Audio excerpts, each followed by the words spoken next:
In 1981, a man walked into his bathroom and never came out. Police found the door locked from the inside, the house empty, but the bathtub was overflowing with seawater, and on the mirror, written in ocean slime, 3 words: "I am home." His name was Jonathan Miles. This is his story, and everything you're about to hear is based on true events. The man. October 1978, Gloucester, Massachusetts. Jonathan Miles was 34 years old, a career sailor, 20 years on the Atlantic Ocean. He'd survived hurricanes, engine fires, the kind of storms that send other men running for dry land. His hands were calloused from rope and steel, his skin weathered by salt and wind. He was a rational man, a practical man. He didn't believe in ghost stories. That was his first mistake. The Sea Sparrow was scheduled to depart for Portugal, a medium-sized cargo freighter, 12 crew members. Jonathan was first mate. The night before departure, while Jonathan checked the manifest on the docks, something happened. An old fisherman named Elias, a local drunk that everyone ignored, grabbed Jonathan's arm. His grip was stronger than it should have been. His eyes were clouded with cataracts, but they were focused, intense. "Don't take that route, son. The water near the Black Ridge, it ain't sleeping, not this season." Jonathan pulled his arm away, laughed it off. "Superstition is for tourists, old man." But as he walked away, he felt those blind eyes following him. It wasn't anger in that stare. It was pity. Day 3, 2 in the morning. The Atlantic is never quiet. It's a living thing, always moving, always churning. But that night, the ocean was dead. The Sea Sparrow entered a zone marked on the charts as the Black Ridge. The wind stopped, not slowed, stopped. The water turned to black glass, perfectly still, reflecting the moon with a clarity that felt wrong. No birds, no waves against the hull, just the deep thrum of the engine, and then silence. The bridge went dark. Captain Harold's voice cut through the blackness. "Report!" "The radar is down, sir. Sonar's just static. And the compass, sir, the compass is spinning." Every instrument on the ship died, simultaneously. Then they heard it. A sound like metal scraping against metal. Grunch. The entire ship shuddered. Something massive had scraped along the keel. Jonathan grabbed the railing. "Did we hit a reef?" "We're in 4,000 feet of water, Miles. There are no reefs here." Tommy Rivera was the youngest deckhand, 19 years old, on his first Atlantic crossing. His scream shattered the silence. "Something's down there. Jesus Christ, look at the size of it." The crew rushed to the starboard railing. Below the surface, illuminated by moonlight, they saw it. A shadow, longer than the ship itself, moving beneath them. But it didn't move like a whale. It didn't move like any living creature. It moved with intelligence. It circled the Sea Sparrow once. Then the ship lurched violently sideways. The entity had rammed them. Chaos erupted on deck, men shouting, running. But when the ship steadied, someone noticed. "Where's Tommy?" Tommy Rivera was gone. He'd been standing right next to the lifeboats. 5 men had seen him. No one heard a splash. No one heard a scream. He was just gone. Jonathan ordered a search. They found Tommy's cabin door locked from the inside. When they broke it down, the room was empty. But it wasn't clean. Deep gouges tore through the steel walls, claw marks reaching up toward the ceiling vent, a vent too small for a human to fit through. And in the center of the dry room, a perfect puddle of stagnant seawater, foul-smelling, black. Day 4. The radio was dead. The engines wouldn't start. They were drifting. Jonathan stood on the bridge staring at the horizon. That's when he heard it. A voice, carried on a wind that wasn't blowing. John. He spun around. The deck was empty. It's cold down here, John. It pulled me down. It was Tommy's voice, but it sounded wet, gargled, like he was speaking with a mouthful of water. Jonathan grabbed his flare gun. Show yourself! The bosun appeared behind him, eyes wide, terrified. Did you hear that?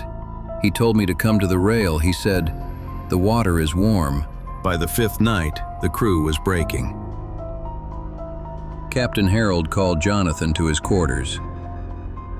The captain was drunk, a bottle of whiskey trembling in his hand.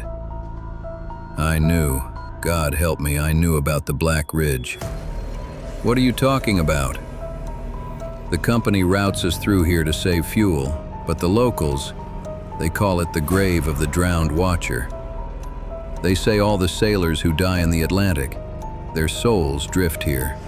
They fuse together, they become something else. And that thing gets lonely. It wants more crew. Midnight. The ship groaned, metal tearing, echoing through the hull. We're taking on water. Cargo hold 4. Jonathan led the damage control team into the bowels of the ship. The water in the hold was waist deep, freezing, black as ink. He shone his flashlight into the corner and froze. Standing in the water was a man. His skin was bloated, pale. His eyes were entirely white, no pupils. Seaweed hung from his mouth. It was Tommy. The thing that looked like Tommy opened its mouth. Black water spilled out. Stay with us, John. Join the crew. Jonathan fired his flare gun. The red light sizzled in the water, but the figure just dissolved, like ink, vanishing into the liquid. The psychological toll was immediate. One by one, the crew began to break. The cook was found in the galley, chopping raw meat, laughing hysterically. It's for the feast! The king below is hungry! 2 engineers walked to the edge of the ship, held hands, and stepped off into the abyss. They didn't scream. They smiled as the black water swallowed them. The quartermaster whispered to Jonathan before locking himself in the engine room. They are calling me. Then he opened the sea valves. The final night. A storm erupted out of nowhere, but there was no rain, only wind and lightning that struck silently. The ocean began to churn, not in waves, in a spiral. A massive whirlpool formed directly beneath the Sea Sparrow. The ship began to tilt into the maw of the vortex. And then, something rose from the center, a pillar of black water and flesh. As lightning flashed, Jonathan saw the truth. The entity was made of bodies, thousands of arms, thousands of faces, all fused together in a tower of agony. He saw Tommy's face in the mass. He saw the engineers. They were all screaming in unison. We are Legion! We are cold! Come home! Captain Harold walked calmly to the edge of the bridge. I have to command my ship. And he let the wind carry him into the mass of grasping hands. Jonathan doesn't remember how he survived.